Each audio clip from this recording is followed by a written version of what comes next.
Petite parenthèse avant de démarrer cette vidéo, cet écran m'a été envoyé directement par Asus. En revanche, je suis libre de dire tout ce que je veux, en bien ou en mal, sur cet écran.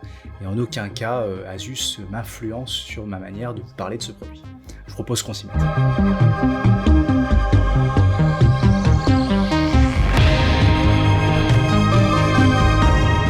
Salut à tous, j'espère que vous vous portez bien. Alors Asus m'a contacté pour me proposer de vous parler de cet écran, le Asus PA278CV. Le nom de code est un peu difficile à retenir, mais en tout cas c'est dans la gamme ProArt, et ça c'est une gamme que je connais bien chez Asus. J'ai déjà pu utiliser certains de leurs écrans. Et la gamme ProArt, c'est une gamme qui est assez connue chez Asus, et dans cette gamme, il y a plutôt des écrans qui sont faits pour les photographes ou les vidéastes, en tout cas des écrans qui vont produire une certaine fidélité dans la restitution de l'image, donc avec une bonne fidélité des couleurs, et c'est le cas sur cet écran. Ce qui m'a intéressé surtout, ce qui m'a poussé à accepter l'essai de cet Asus, c'est que cet écran est quand même assez abordable. C'est vrai que quand on m'a envoyé la fiche produit, j'ai vu ça a l'air d'être assez cool comme écran, et puis quand je suis tombé sur la fiche du prix, je me suis dit que tiens, c'est intéressant d'avoir toutes ces caractéristiques et cette fidélité de l'image à un prix si abordable, parce que c'est aux alentours de 400 €. Alors c'est pas les écrans les plus abordables du monde, mais c'est quand même très abordable par rapport à ce qui se fait sur le marché quand on rentre sur des écrans qui sont faits plutôt pour les photographes ou les vidéastes. Il y a quelques temps, je vous avais parlé d'un écran d'une autre marque, BenQ, mais qui est 3 fois plus cher que cet écran-là, certes qui était super et vraiment excellent en termes de qualité d'image, mais on parle de 1400 € à l'heure actuelle pour un écran comme ça, alors que là on tourne aux alentours des 400 €, et vous verrez un petit peu plus tard dans la vidéo que c'est un écran qui est ultra polyvalent, donc si vous faites pas uniquement de la photo et de la vidéo sur cet écran, ça peut être intéressant pour vous. Alors les points techniques concernant cet écran, déjà c'est un écran de 27 pouces, il a une définition de 2560 par 1440, donc ce n'est pas un écran 4K. Asus fait des écrans 4K en ProArt, mais ils sont plus chers que ça, permet d'avoir un rapport qualité-prix qui soit quand même assez bon de ce côté-là, et c'est surtout une dalle IPS, donc ça c'est un point qui est ultra important si vous faites de la photo ou de la vidéo. Je pense que c'est indispensable d'avoir un écran IPS si vous travaillez dans l'image, et surtout que la fidélité de l'image ici, donc vous avez 100% du spectre sRGB sur cet écran.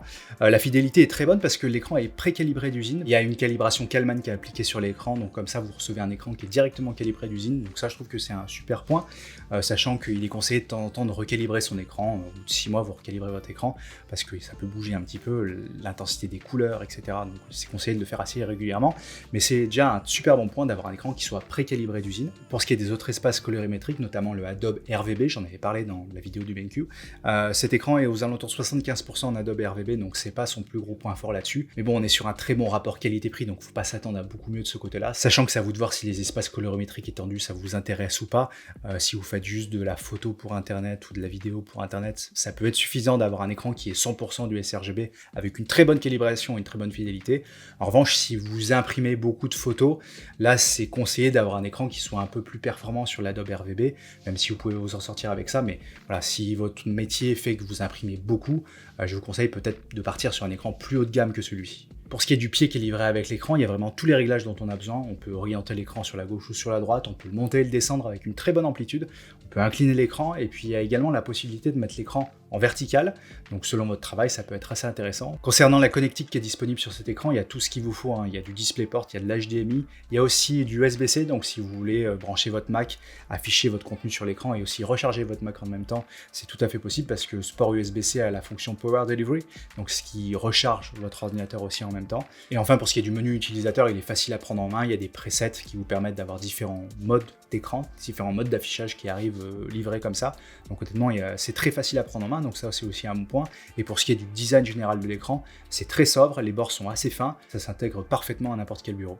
Pour terminer sur la technique, vous vous souvenez en début de vidéo, je vous ai parlé de certaines fonctionnalités qui font que cet écran est assez polyvalent, et en fait déjà il y a une fréquence d'affichage de 75 Hz, donc ça peut être intéressant pour certains d'entre vous qui font un petit peu de jeux vidéo, qui font de la photo et de la vidéo sur l'écran, mais pas que, qui ont besoin de certaines fonctionnalités supplémentaires. C'est bien d'avoir une fréquence d'affichage plus rapide, parce que la plupart du temps sur les écrans professionnels on est sur du 60 Hz, donc là c'est intéressant d'avoir du 75 Hz.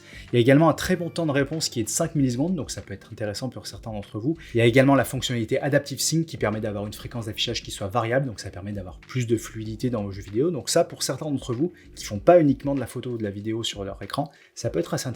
Bon, j'en ai terminé pour la technique sur cet écran. Au final, est-ce que je peux vous le conseiller? Honnêtement, si vous cherchez un écran qui soit abordable, là dans la plage des 400 €, donc assez abordable quand même, et que vous cherchez un écran qui soit bon pour votre travail, que vous puissiez retoucher des photos avec une très bonne fidélité d'image, faire des bons montages vidéo et bien étalonner vos couleurs, je pense que c'est un bon point d'entrée pour votre travail sans partir sur des écrans qui soient hors de prix.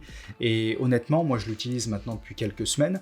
Par le passé, j'ai utilisé pendant plusieurs mois le BenQ dont je vous avais parlé sur une précédente vidéo, qui est à plus de 1400 €, donc c'est pas du tout des écrans qu'on peut comparer, mais néanmoins, j'ai pas été perturbé. Alors certes, je suis passé de la 4K au 1440p, donc il faut un petit temps d'adaptation parce que forcément la précision de l'image est un petit peu moins bonne, mais si vous avez jamais eu d'écran 4K, ça peut ne pas être gênant pour vous. Le 1440p c'est largement suffisant pour un écran de 27 pouces, et au final j'ai pas été perturbé dans mon travail d'avoir un écran qui soit 3 fois moins cher.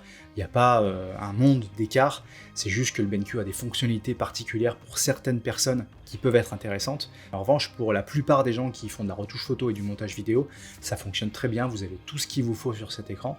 Et honnêtement, si vous cherchez un écran dans cette plage de tarifs, en tout cas un écran assez abordable, je peux que vous le conseiller parce que vous ferez du super travail avec.